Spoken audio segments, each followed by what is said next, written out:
नमस्कार, आप देख रहे हैं द पब्लिक वर्ल्ड। मैं सुभाष चौधरी हूँ। देश में कोविड-19 संक्रमण इतनी तेज़ गति से फैलने लगा है कि अब बड़े बड़े संस्थान भी इसकी जद में आने लगे हैं और इसी क्रम में अब कोविड-19 संक्रमण ने देश की संसद के दरवाजे के अंदर भी प्रवेश कर लिया है।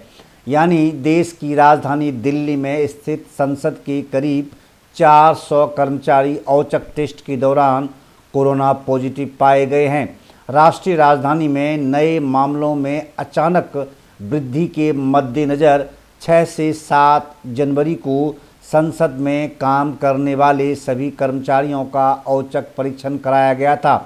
सूत्रों से मिली जानकारी के मुताबिक राज्यसभा सचिवालय की 65, लोकसभा सचिवालय की करीब 200 और संसद में काम करने वाले अन्य 133 लोग कोविड-19 संक्रमित पाए गए हैं और इनकी जांच 4 से 8 जनवरी के दौरान कराई गई थी।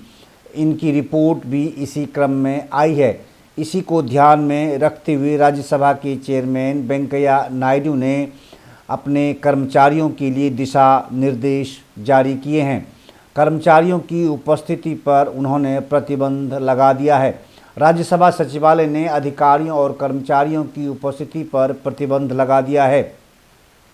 खबर है कि नवीनतम निर्देशों के अनुसार अवर सचिव और कार्यकारी अधिकारी के पद से नीचे के 50% अधिकारियों और कर्मचारियों को इस महीने के अंत तक घर से ही काम करना होगा। यानी वर्क फ्रॉम होम के लिए कहा गया है। वे कुल कर्मचारियों का लगभग 65% है। यानी 65% कर्मचारी अब अपने घर से ही संसद का कामकाज निपटाएंगे। विकलांग और गर्भवती महिलाओं को कार्यालय में उपस्थित होने से छूट दे दी गई है। सभी अधिकारी बैठकें वर्चुअल माध्यम से होगी। हालांकि संसद की बैठकों में भी सोशल डिस्टेंसिंग का पूरा पालन किया जाता रहा है, लेकिन हाल में नए वेरिएंट ओमिक्रॉन के आने के बाद दिल्ली में जिस तेज़ गति से यह संक्रमण फैल रहा था, अब उसकी जद में संसद में काम करने वाले सैकड़ों कर्मचारी भी आ गए हैं। हालांकि यह चिंता का विषय जरूर है, लेकिन भयभीत होने वाली स्थिति नहीं है, क्योंकि स्वास्थ्य की दृष्टि से बहुत ज़्यादा नुकसानदायक अब तक का संक्रमण साबित नहीं हुआ है। राज्यसभा के सभापति वेंकैया नायडू ने निर्देश दिया है कि सभी 1300 अधिकारियों और कर्मचारियों का कोरोना टेस्ट कराया जाए।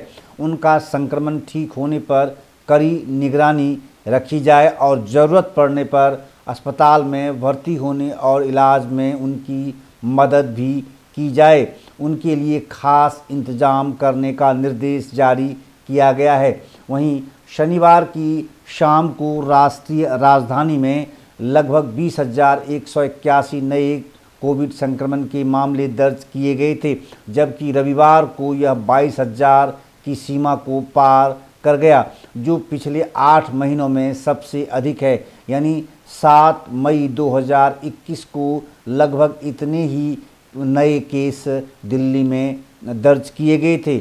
नए मामलों ने शहर में संक्रमण की संख्या को अब 15 लाख से पार कर दिया है और शनिवार को भी 7 मौतें दर्ज की गई थी। मरने वालों की संख्या बढ़कर अब 25,143 हो गई है। जाहिर है, संसद में इतनी बड़ी संख्या में कर्मचारियों के संक्रमित पाए जाने से कामकाज पर भी काफ़ी असर पड़ने वाला है। हालांकि उन्हें उपराष्ट्रपति यानी राज्यसभा के सभापति की ओर से वर्क फ्रॉम होम करने की छूट दी गई है और उन्हें निर्देश भी दिया गया है कि अगर आवश्यक हो तो फिर उनका दोबारा टेस्ट कराया जाए और उनके इलाज की खास व्यवस्था की जाए, क्योंकि यह मुद्दा संसद का है और संसद के कामकाज अगर बाधित होंगे तो फिर उसका सीधा असर देश के डेवलपमेंट की दृष्टि से भी होता है, क्योंकि जब संसद का सत्र नहीं चलता है तब कई कमिटीज़ यानी कंसल्टेटिव कमिटीज़ और दूसरे स्टैंडिंग कमिटीज़ की बैठकें लगातार चलती हैं, जिसमें संसद के कर्मचारी भी महत्वपूर्ण भूमिका अदा करते हैं। जाहिर है इस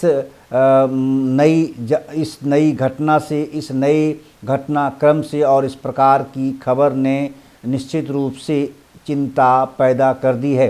बहरहाल इस खबर में इतना ही, और देश एवं दुनिया की दृष्टि से जुड़े रहिए द पब्लिक वर्ल्ड के साथ।